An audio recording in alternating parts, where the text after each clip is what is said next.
Hi friends, today we're doing Unit 10, Lesson 13, Life on the Farm. We're going to start by going over the key vocabulary words you'll be hearing in today's reading. Our first word is rye, a grain that looks like wheat and is used to make flour. Our next word is barley, a grain that is used for making food. Then we have the word occasion, an event or celebration. Then we have the word advice, a suggestion about what someone should do. Then we have the term custom, which means tradition.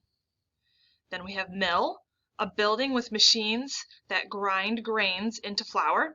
And our last word is obediently, behaving in a way that follows what you have been told to do. We are now going to move into today's reading. Chapter 17, Life on a Farm in the Middle Atlantic Colonies, Part 1.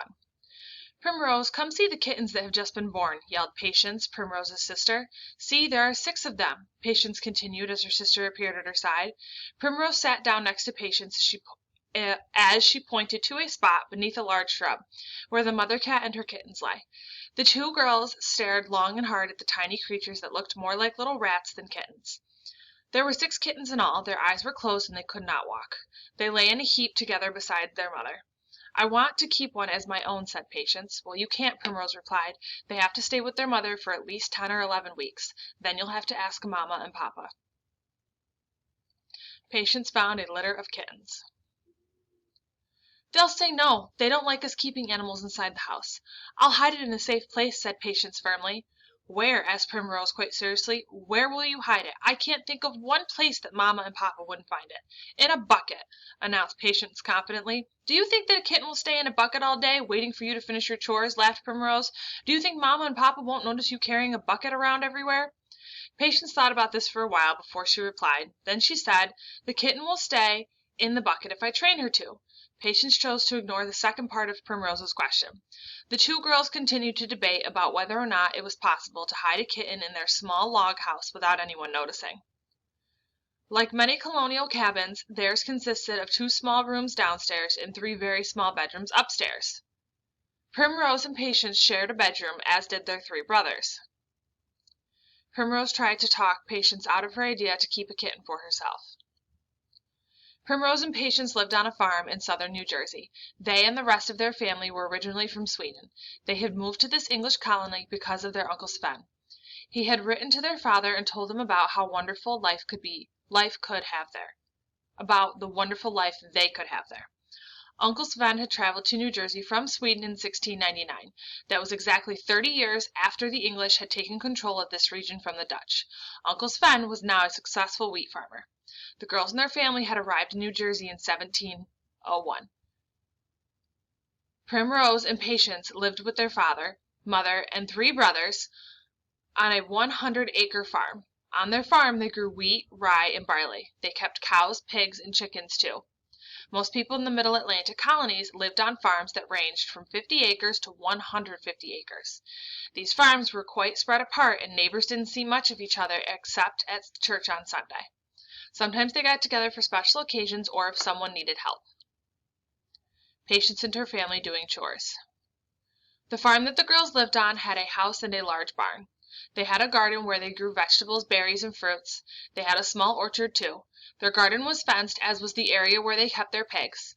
Their cows were sent out to graze in the pasture each morning and brought back into the barn each night for milking. Their farm animals were valuable, and they kept a close eye on them. After a while, the girls' older brother, Lars, found them by the shrub. Lars had been sent to look for them by their father. He sat down beside the girls and peeked at the kittens. Finally he spoke. You 2 are needed in the barn. Papa wants you to lead the cows out into the pasture, then Mama wants you to weed and water the garden. After that, she wants you to go inside and help her with the new quilt she is making. Lars found the kittens. Primrose and Patience sighed. They knew they had several hours of chores ahead of them. Next week would be even busier. It was spring cleaning week. They would have to help Mama make soap before they cleaned and swept out the whole house. Before scampering off, Patience knelt down and kissed the small pile of newborn kittens. I'll be back later, she whispered. Do you think Patience could really keep her kitten in a bucket? Patience kissed the kittens. Chapter 18, Life on a Farm in the Middle Atlantic Colonies, Part 2. Do you remember that in the last chapter you read a story about Patience and Primrose? They found something very special under a shrub. Who can remember what it was? When you left them, they had set off to do their chores. Let's find out what happened to them. The girls' uncle had given them good advice about the Middle Atlantic colonies. These colonies offered people from Europe new opportunities as well as religious freedom. Although these were English colonies, Germans, Dutch, French, Swedish, and Irish people came to live in New York, New Jersey, Delaware, and Pennsylvania. Every day, more and more people arrived to start a new life. Colonists arrived from many different European countries. Papa often told the children stories about his trips into town. He would tell them of all the different languages he heard being spoken there. He would describe the people who came from many different parts of Europe.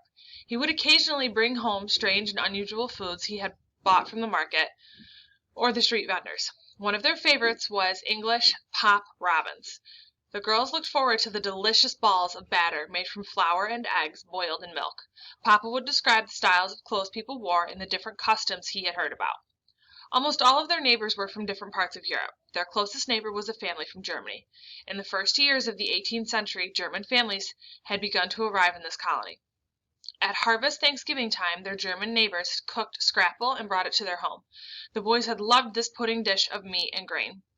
The girls were less thrilled, but they had loved the apple strudel that followed. The girls and their family had also been invited to visit an Irish family who lived about a mile away. Mama had been amazed by how much the Irish family liked to eat butter and cream. Families from different countries ate together. It was a well-known fact that the Middle Atlantic colonies produced more food than the New England colonies. The soil in the Middle Atlantic colonies was so much better for farming. For this reason, these colonies had earned the name the breadbasket of the colonies. They produced huge amounts of rye, barley, and wheat, their most important crop. Farmers sent their grain harvest to the water-powered mills across the region. At the mills, the grain was turned into flour. The flour was sold to other colonies and to people in the West Indies. It was even sold to English merchants who shipped it to England. The girl's mother often joked that they were helping to feed the King of England himself. A water-powered mill. The Middle Atlantic colonies were not only known for farming. Along the coast, fishermen fished and skilled craftsmen built boats and ships. Men cut down trees from the forest and turned them into lumber to be used to make boats, as well as to be shipped to towns and cities in England. Because people of different faiths were free to worship as they wished, different kinds of churches were springing up throughout the Middle Atlantic colonies. There were various Christian churches, including the Lutheran church that the girls' family attended. Like the children's family, most of the Swedish settlers were Lutheran. There were Jewish temples, too. Small, one-room schoolhouses were also beginning to appear. Only boys could attend them. The girls' two older brothers went to school to learn reading, writing, and manners. When they weren't at school, Papa taught the boys how to hunt, farm, build fences, and make tools. The girls' family attended a Lutheran church. Primrose and Patience went about doing their chores. They led the cows into the pasture. The cows followed them obediently along the familiar track.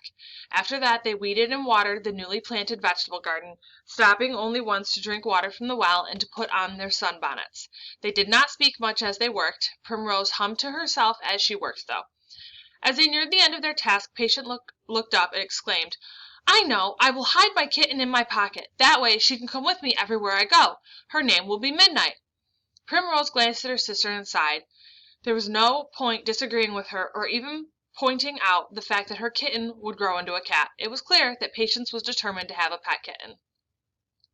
Patience and Primrose weeded the vegetable garden. When they were done with the weeding, Primrose stood up and looked toward their cabin. "We had better go help Mamma with the quilt. Now that it is springtime, maybe she will make each of us a new dress," she said hopefully. "I would also like some new ribbon for my hair."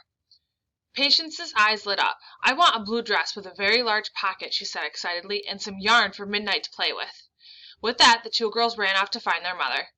How would you feel if you had to do so many chores each day? Patience will name her kitten Midnight.